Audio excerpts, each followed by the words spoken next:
And the next sacred cow is get a job, or go to school and get a job. Now, the problem with getting a job is, who do you think pays the most taxes? The owner of the business or the worker? To that, I'll turn to my accountant here, Tom. Well, it's clearly the employee who's paying the most taxes.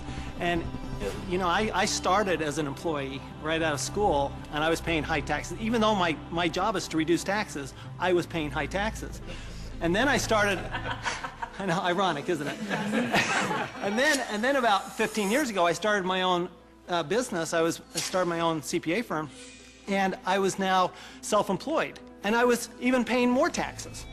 So it wasn't until I started acting like a bigger business and was really a significant sized business that I started paying less taxes. And it's because it's the business owners, and it's the entrepreneurs, and it's the investors, the active investors, that really pay the least amount of taxes. Time out. During this program, you'll hear a lot about E, S, B, and I, also known as the cash flow quadrant. E stands for employee. Employees have a job. S stands for self-employed small business or specialist, like a doctor or lawyer. These people own a job. B stands for big business, 500 employees or more, and these people have other people working for them. And I stands for an investor, and investors have their money work for them. Now, my poor dad always said to me, go to school and get a job, and he wanted me to become an employee or a specialist like a doctor or a lawyer. My rich dad said, if you want to be rich, you have to be on the business owner or the I side. And that's the difference between my rich dad and my poor dad. If you look at the cash flow quadrant, you have the E, S, B, and I. The people that go to school are on the E and the S side. The S stands for specialists like a doctor or a lawyer, and E's are employees.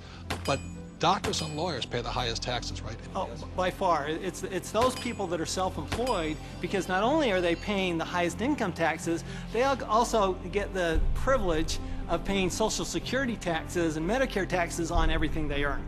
So they're paying extra taxes just to be in that S quadrant. Right. So when you go to school, again, there's academic and professional. You go to school, and my mother wanted me to be a doctor. If I had followed in that footsteps, I'd be paying the highest tax possible. And they make a lot of money, but they pay the highest percentage in taxes. So that's why this relates back to go to school. That's right. And they actually have the fewest options of reducing their taxes. The tax laws are really geared towards those people who are creating jobs. You know, and those are the entrepreneurs, those people who are creating housing and, you know, building real estate, because that's, the government understands that's what we need.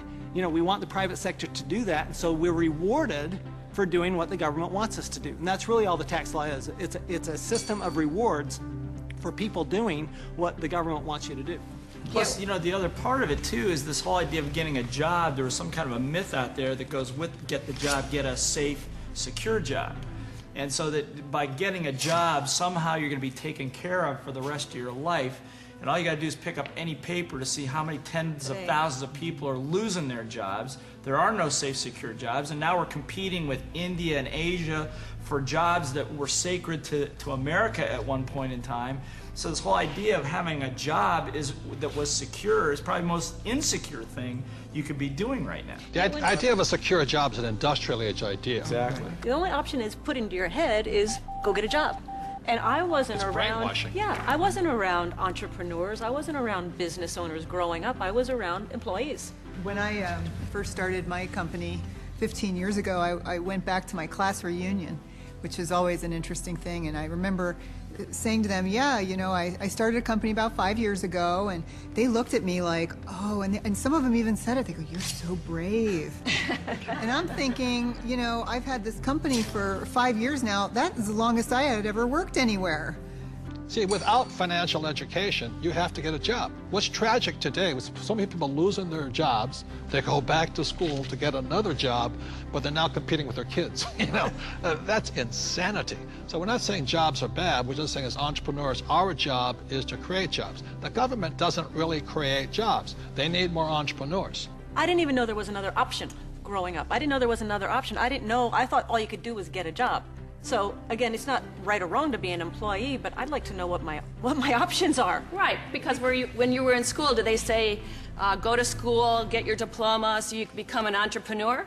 No. I mean, you'll never hear that in the school system. No, they said work your way up the ladder, get the bigger Get a better paycheck, job. get a better Go to college job, to get higher a better pay. job. But you're right, job is the only option that you'll hear in school as a rule. And job stands for just over broke, you know. To me, the real issue with the job is it's the highest risk profession you can have because you only have one client. Now, when I started my business 15 years ago, it was after being fired from a job. And what I recognized was that, I had no control over my life because I had one client. That was my employer. Whereas now I have hundreds and thousands of clients. One client fires me, it's not the end of the world. Now my risk has gone down considerably, almost to nothing. Where when you have a job, I mean, it's just a high-risk play. Plus, the other thing is you're in complete control. That's the piece that I like. I like being able to, if I lose a client or You're an entrepreneur because nobody would hire you. I'm unemployable. There's no question. Tell the truth. But it's nice, like if you're going to lose some business or you do lose some business, you can go out and generate business and fill that gap. Financial security is more important than job security. Time out. E's and S's get punished for making mistakes, or they lose their job. B's and I's get richer from their mistakes because they learn from their mistakes.